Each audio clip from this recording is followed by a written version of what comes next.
ஒரு பகுதி. அங்க ஸ்ருதின்னு ஒரு பொண்ணு மாவட்ட முதன்மை நீதிபதியா தேர்வானா. அந்த பொண்ணு தான் மாவட்ட முதன்மை நீதிபதியா தேர்வானதுக்கு ஒரு டீ பார்ட்டி வச்சா.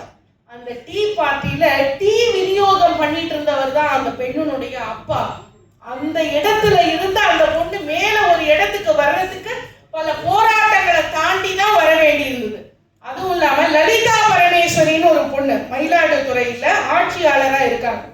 அவங்க பதவி பிரமாணம் எடுக்கும் போது சொன்னாங்க, என்னுடைய அப்பா ஒரு ஏழை விவசாயி, என்னுடைய அப்பா முன்னால நான் பதவி பிரமாணம் எடுக்கணும்னு நினைக்கிறேன், அதுதான் சரியானதா இருக்கும்னு அவங்க நினைச்சாங்க. அப்படின்னா எல்லாரும் ஏதோ ஒரு சூழல்ல, மோசமான ஒரு சூழல்ல இருந்துதான், போராட்ட களத்துல இருந்துதான் வாழ்க்கையை பூந்தோட்டமா வாங்கிட்டு வந்திருக்காங்க அப்படிங்கிறத ரொம்ப அழகா பதிவு பண்ணினாங்க.